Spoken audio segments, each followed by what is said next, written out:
rumah itu tidak begitu besar meskipun tidak kecil amat. Sehingga ruang di mana mereka makan juga mereka pergunakan sebagai ruang tengah. Tapi maksud saya sementara kita anggap dulu sungguh-sungguh sebagai ruang makan. Tapi jangan segera mengira di sana kita akan mendapatkan sebuah kulkas. Apalagi bahkan kita tidak akan menjumpai barang-barang yang umumnya dipergunakan oleh orang-orang kaya. Ya, bisa kalian bayangkan sendiri rumah seorang guru sekolah menengah di Indonesia. Kalau sekarang kalian melihat pada arloji, bagi yang punya maksud saya, tentu kalian akan melihat bahwa waktu sekarang menunjukkan jam 12:30 siang. Ya, 12.30 waktu Indonesia Barat. Saya agak bisa memastikan memang, sebab perempuan muda itu sudah terbiasa menyediakan makan siang suaminya pada saat-saat seperti sekarang. Lihatlah, malah perempuan muda itu baru saja keluar dari dapur dan memasuki ruang itu. Ia membawa sebakul kecil nasi yang masih mengepulkan asap. Cemberut betul dia. Tanpa sedikit pun semangat, ia menaruh bakul di atas meja makan.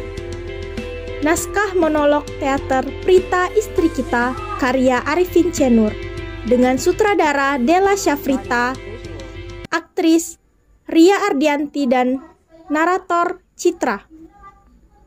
Selamat menyaksikan. Salah saya.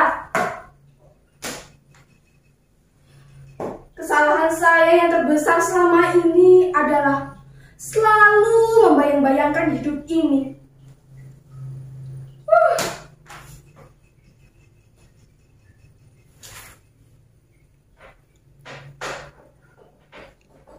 Iya, saya tahu, tapi ini urusan pribadi saya. Memang sering kau ngomong, bahkan terlalu sering. Dek Prita, hidup ini bukan untuk dibayang-bayangkan. Hidup ini bukan untuk diimpikan. Hidup ini untuk dijalani, untuk disaksikan, dirasakan, dilihat dengan mata, dan didengar oleh telinga. Iya, tapi urusan saya pribadi. Kau dengar, congek.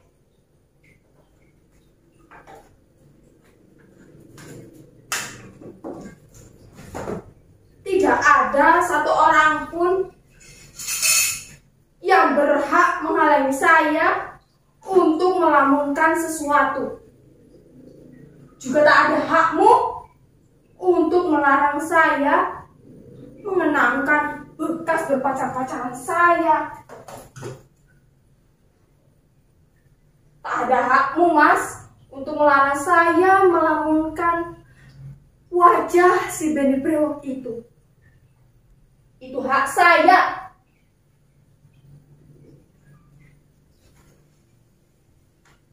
Nasib. Cuma 1 bulan, lebih dari 2 tahun saya menjadi istrinya. Pernah makan agak lumayan, malah tidak lebih 1 bulan, hanya 23 hari. Itulah bulan pertama saya seranjang dengan laki-laki itu, Mas Broto maksud saya. Barangkali saudara-saudara menganggap saya mengada-ada.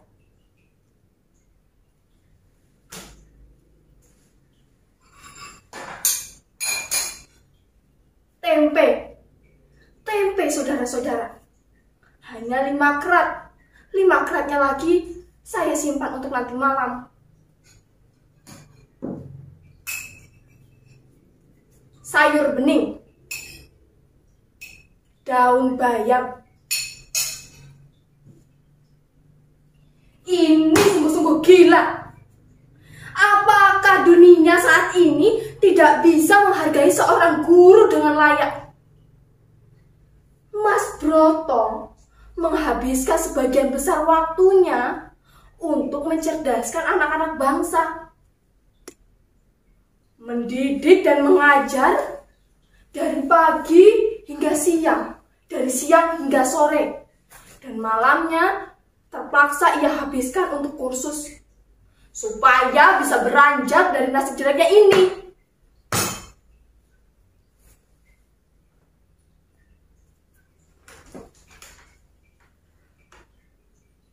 Padahal dulu saya selalu membayangkan betapa indahnya hidup saya.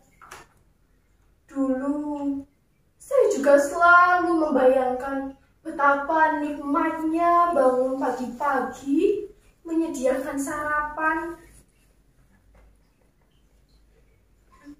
menunggu dengan berdebar-debar kedatangan suami dari mengajar, makan siang bersama Mas Broto, mandi siang bersama Mas Broto, makan malam bersama Mas Broto, jalan-jalan sore bersama Mas Broto, makan malam bersama Mas Broto, dan akhirnya tidur di dalam pelukan Mas Broto. Mas Broto, Mas Broto. Alangkah menggelikannya waktu Mas Broto menyatakan cintanya pada saya. Ya, saya ingat betul. Di pasar malam, di tengah-tengah keramaian, kok ya sempat-sempatnya dia menyatakan cintanya pada saya. Katanya, Jeng, yang pertama cuma itu, karena ia lalu menelan ludahnya. Jelas sekali. Mungkin naik nafsu barangkali. Kemudian setelah kami sampai di tempat tontonan ledek ketek, itu tontonan kera menari dari Jawa. Tapi ketika kami sampai di sana, ia mengulangi hal yang sama. Rupanya ia sudah tidak bisa lagi menahan gelora yang ada di dalam hatinya. Ia berbicara sambil bergemetar seperti penderita malaria. Kalian mau tahu apa yang dikatakannya? Jeng, kau manis sekali. Seketika urat di leherku sudah tidak normal lagi. Gemeteran sekali badanku. Tapi aku tetap menggodanya. Apa iya? Kemudian ia langsung lebih bergemetar lagi. Saya merasakan desahan nafasnya begitu keras keluar dari hidungnya.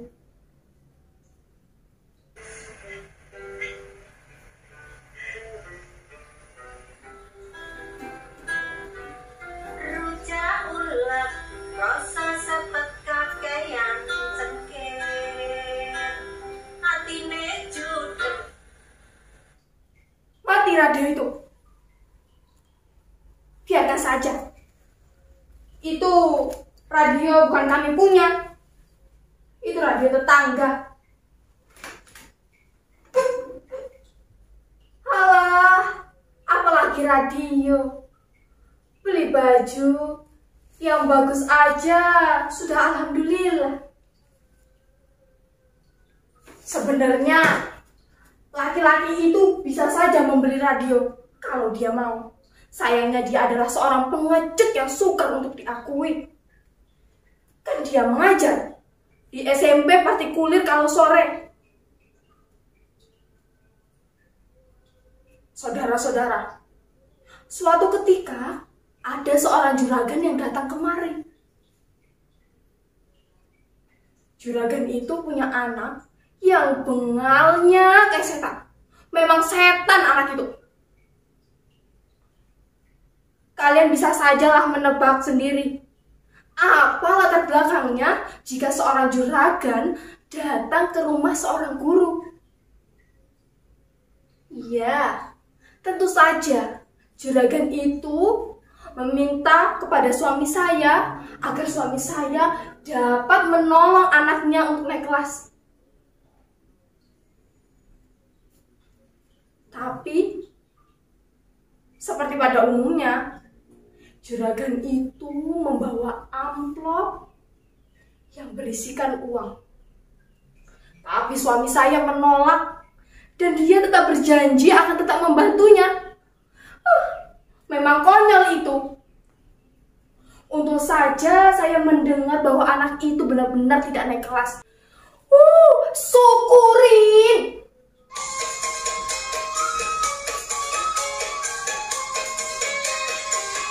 Hei, pelanin suara radiomu. Pelanin. Radio. Sungguh sok sekali tetangga itu. Dia pikir hanya dia yang punya telinga. Saudara-saudara, seminggu yang lalu saya habis tengkar dengan suami saya lantaran tetangga yang sok itu. Coba saja, saya sedang melentangkan tubuh saya di atas ranjang yang jelek ini, sambil menikmati angin yang semilir datang dari jendela itu. Tiba-tiba tetangga yang sok itu menghidupkan suara radionya dengan keras. Saya sudah tidak bisa lagi menahan diri saya. Saya teriak dengan keras sambil melompat ke halaman rumah. Brengsek! Sambil saya mengambil beberapa buah batu. Untungnya saja Mas Broto cukup kuat menahan saya. Kalau tidak, remuk atap rumahnya. Cuman yang lebih menjengkelkannya lagi adalah Mas Broto malah membela tetangga yang sok itu. Kalian tahu apa yang dikatakannya? Jeng, sabar Jeng. Sabar apa? Kalau kau terus begitu, Jeng, kita tidak akan pernah punya tetangga. Apa kita diberi makan tetangga? Bertolak pinggang saya. Iya, kalau dia menghina kita, kita tidak perlu tahu siapa dia. Tidak peduli tetangga, tidak peduli jenderal. Itu bukan menghina, Jeng. Bukan menghina katamu. Melotot mata saya. Iya, Jeng, itu adalah sebuah kemurahan. Maksud mereka dengan memperdengarkan suara radio yang keras, itu membuat kita akan juga merasakan ataupun menikmati suara radio tersebut, Jeng. Geram saya. Kemudian saya berteriak keras, "Kau memang batu, Mas. Batu. Kau tidak punya perasaan. Kau tidak tahu betapa mereka menghina kita dengan baju-baju barunya, dengan perhiasannya. Apalagi ketika dia memakai gigi emasnya itu dan melihat dari jendela." Dan kalian tahu apa yang dilakukan suami saya? Kalian tahu? Dia sudah tidur mendengkur di sana.